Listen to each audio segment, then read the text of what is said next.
in terms of the decisiveness was really good.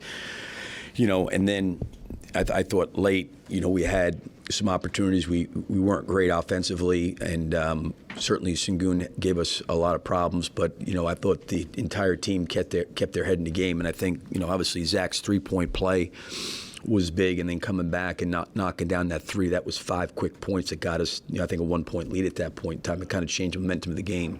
How do you make sure you guys don't get too much DeMar-centric at the end of games in those ISO situations? Well, the regulation was on me, because just going back and watching them on film, they've got a real history of what I would say just running and trapping the ball, whoever's got it. Yeah, and I just was concerned about running actions and getting too many people in too tight of a space, and there being traps and not being able to find somebody. So I kind of created the space that way on purpose, just because they had shown that quite a bit. And I just wanted to make sure if it was DeMar or Zach or Kobe, if either one of them had the ball and they were trapped, they had to have some outlets. So that's why the floor was spaced. And I didn't get a real good look at it. It looked like Van Fleet was moving up the lane line almost to run to Zach, and I think Zach's man was going to maybe run to DeMar, but I just wanted to make sure if DeMar had the ball in that situation, there was enough room to make a play. But that last play, that's why I did that in that situation. Outside of that one, I thought we had some pick and rolls. I didn't think that there was some opportunities, I thought, to hit Vooch on the roll. Sengun changed up his coverage. Sometimes he was back and Kobe was turning the corner. Then they kind of came up and started to blitz it a little bit, and we found Vooch in the pocket. But I thought we got out of rhythm a little bit, even though I thought we generated some good shots. But because we were out of rhythm, I didn't think we shot the ball well. Billy, was that one of Zach's best all-around games since you've been here? I mean, he's had a lot of them, a lot of them. We talk about his defense. I mean, he was really engaged defensively, particularly early. He kept attacking, got over the slow start, rebounding, assists. Turnovers, obviously, always a little high for you, but just in general, it looked like he just played an all-around. Yeah, no, he played an all-around great game. He assisted, he got in and rebounded. Obviously the scoring piece, and he probably had some really good looks in that first quarter. Just didn't go down for him, but they were great plays.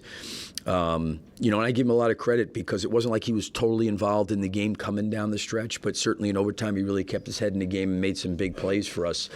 Even come up with a couple loose basketballs and a couple rebounds. So, he's had a lot of amazing games throughout his career. I don't know if I could sit there and say this is the best one I've ever seen, but certainly all around, I think if you look at the all-around game that he played on both ends of the floor, I think you could put that up there, And that's the thing I said, I think, before the game. It's going to take him some time just to kind of get back into it. The one thing I liked about the game, at least for most of it, was we played really fast, and we maintained a pretty good tempo in terms of the pace that we played with.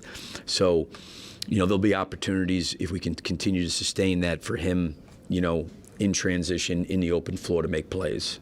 Billy, are you going with 9 in the rotation moving forward, and what was the decision to play Dalen over Javon? Well, I thought a little bit of their size, and we, have generally switched, 1 through 4. They did show, on film, playing Jeff Green and Sengun together, playing a little bit bigger. They've also showed, playing a little bit smaller. But I thought the ability to switch with Jabari Smith, Tate's a hard guy because he's such a, he rolls, he's physical, he rebounds. So we just wanted to. I thought it was hard in Charlotte, with everybody kind of coming back, where I thought some of the guys' rotations were like 3 and 4 minutes, and it's hard to do that, to play and be productive. So, not to say that Javon is, out of the rotation.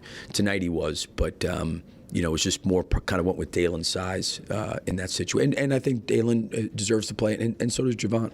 Billy, what went into the decision to bring Pat off the bench tonight?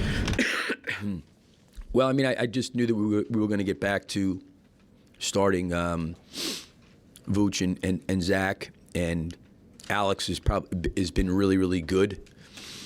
I think with that group, so we'll kind of just play him for a short stretch, and then bring Patrick right in, and then try to have Alex come back in and close the quarter. His minutes were probably high tonight because of the 2 overtime games, the last 2 games, but.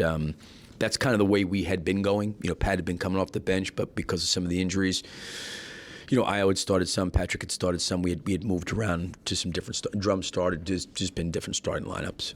Billy, Last one. sorry, Billy. I'm kind of noticed in these last two games, you guys have been going down to the stretch in overtime.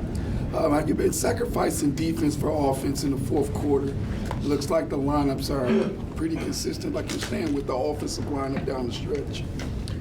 Yeah, I mean, I think that, I got a lot of confidence in Vooch. I got a lot of confidence in DeMar and Zach and Kobe.